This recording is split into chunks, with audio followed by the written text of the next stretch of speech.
Hola queridos hermanos, espero que estén bien. Bueno, si escuchan música o gritos de fondo es porque está el oratorio, están los chicos del oratorio, pero tengo miedo que si me voy de acá al despacho, después se me va a hacer muy tarde para grabar. Y ahora estoy con tiempo, sereno. Eh, ¿Qué era lo que les quería decir? Sí, me acordé. Y volvió la música. Eh,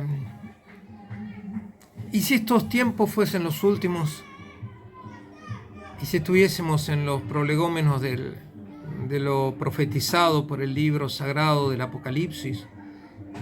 Un libro de bondad, porque como todos los libros de la Escritura, es libro del Espíritu Santo que inspiró a San Juan Apóstol, San Juan Evangelista, San Juan el Teólogo, San Juan el Sacerdote, tienen muchos nombres, el mismo apóstol San Juan, discípulo amado del Señor Jesús. Entonces, ¿qué hacer? Y hay que hacer lo que dice la misma Sagrada Escritura, lo que dice nuestro Señor Jesucristo. Cuando veáis todos estos signos, estas señales de la gran tribulación, del final, de un sufrimiento que va a pasar la iglesia y que va a pasar la humanidad como nunca lo ha habido, como nunca lo ha habido. Y va a ser sufrimiento, así está revelado. Pero paradojalmente nuestro Señor Jesucristo nos enseña que cuando veáis todos estos signos, alzad la cabeza. Se acerca vuestra liberación. La liberación, no la liberación política, la liberación económica, financiera, la liberación tecnológica, que cada vez el ser humano está más oprimido bajo las garras de uno vaya a saber de quién. Todas esas liberaciones se darán con la gran liberación, la liberación del reino del pecado en nosotros y de la sociedad en pecado, cuando venga nuestro Señor Jesucristo con gran esplendor y gloria, para salvar a aquellos que por su bondad, por su misericordia permanecieron fieles. Y por eso es que el gran secreto del cristiano es que Jesús venció, que Jesús el Mesías, que Jesús es el Mesías, no solamente que fue, es el Mesías, es el Cristo, es el único Cristo, es el único Señor, el único ungido con mayúscula, ya que todo eso significa Cristo, Mesías, ungido.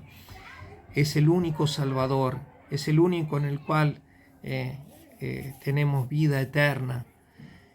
Y por eso es que es mejor sufrir con Cristo que sufrir sin Cristo, porque el dolor que uno padece con Cristo es un dolor salvador, redentor, que hace bien a uno y hace bien al cuerpo místico que es la iglesia, y hace el bien a toda la humanidad, y hace bien a Dios.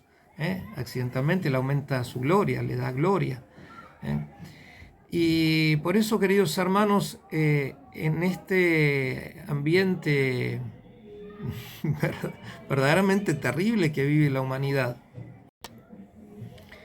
quizás en algunos países más lejos de Medio Oriente, uno puede quizás a no percibir lo grande, lo grave de la situación, pero es muy grave. Y muy grave porque además de los intereses geopolíticos y políticos y militares y financieros y de mercado, etc., todo eso se mezcla con ideologías pseudo-religiosas, con terminología religiosa o forzadamente religiosa, con interpretaciones forzadas de la Sagrada Escritura y de otros textos y de otros ideólogos y mentores, al punto tal que parecería, y a muchos hablan, como si fuese una guerra santa, y no es una guerra santa.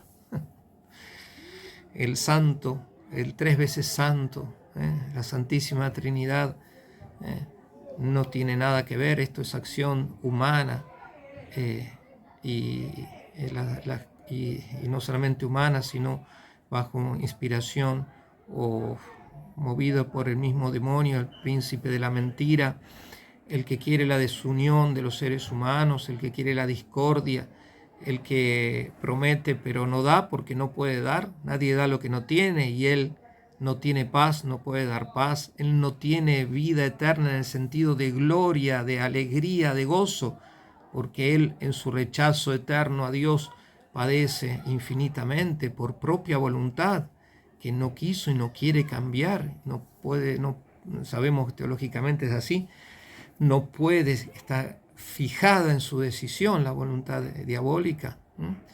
Y él entonces vive en una eterna tristeza, odio a Dios, a quien no puede hacerle mella, y odio al ser humano, que sobre todo al ser humano que está en esta tierra, nosotros, los que somos viadores, somos caminantes, que estamos en este mundo, peregrinos en este mundo. ¿Por qué? Porque todavía nosotros podemos perdernos, podemos perder el cielo. Incluso nosotros bautizados, nosotros religiosos, consagrados, no es que tenemos el cielo comprado. Dios nos perdone y nos protege, nos conceda su gracia para llegar al cielo. Pero él, al no poderle hacer ni mella a Dios, trata de destruir su obra más perfecta, que es el ser humano, contra también un montón de ideólogos que hablan como que el ser humano sería el peor ser que existe en la tierra. Podría interpretarse cuando el ser humano vive alejado de Dios, vive en pecado y se constituye en enemigo de Dios y en enemigo de otros seres humanos, pero no que por la sola presencia del ser humano, por lo que consume o por lo que hace, es como que si fuese un enemigo de la naturaleza. Puede, constituirse en enemigo de la naturaleza. Si se constituye en enemigo de Dios, no se va a constituir en enemigo de la naturaleza, que es infinitamente menor, la naturaleza creada. Por eso la reflexión de hoy, sobre todo, es para que, primero, que estemos atentos a lo que pasa, tratemos de leer noticias de distintos ámbitos, estudiar. Hay que estudiar sobre la guerra, hay que estudiar sobre la paz, los tratados filosóficos. El Catecismo de la Iglesia Católica tiene unos resúmenes espléndidos sobre lo que es la guerra, sobre lo que es la paz, sobre lo que es la verdad, sobre lo que es la justicia, sobre lo que es el derecho, para no perder la cabeza, para mantener la cabeza fresca, en el buen sentido de la palabra, mantener las ideas claras de lo que está bien, lo que está mal, lo que está bien y está mal católicamente, lo que es evangelio y lo que es antievangélico, por lo tanto lo que es voluntad de Dios y lo que no es voluntad de Dios, para que no caigamos en confusión y para que al no caer en confusión permanezcamos en paz, en serenidad, no obstante las circunstancias graves que nos aquejan en todo el mundo.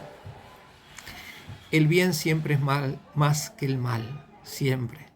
Eso es así porque Dios es, y todas las otras cosas son participativamente, y por lo tanto Él siempre va a ser más, y ontológicamente es así, metafísicamente, en el sentido filosófico del término, el ser, la perfección del ser, es más que la falta, un defecto que padezca el ser, que se llama mal. Y por lo tanto eso también se aplica en el ámbito moral, ético. El bien moral, el bien espiritual siempre va a ser infinitamente mayor que el mal, que el pecado, que es mal, y no es que hay que disminuir como que no fuese nada, no, es mal, pero en definitiva delante a Dios, delante de la gracia, del bien que hay en el alma, es como si fuese nada. Sigamos rezando mucho por la paz, para que el Señor, a través de la Virgen Santísima de todos los santos, nos concedan que se frene esta guerra, estas guerras que están en Medio Oriente, que ilumine la inteligencia, que mueva las voluntades de los que gobiernan, de los que tienen responsabilidad, para que no se dejen seducir, embaucar, cegar por el discurso y por las acciones de odio, de destrucción de Dios y de su criatura, sino todo lo contrario. Que el príncipe de la paz, Jesucristo, el único que tiene palabra de vida eterna, nos bendiga. Los bendiga Dios Todopoderoso de Gaza, desde Gaza, el que es Padre, Hijo y Espíritu Santo. Amén. Hasta mañana si Dios quiere. Chao.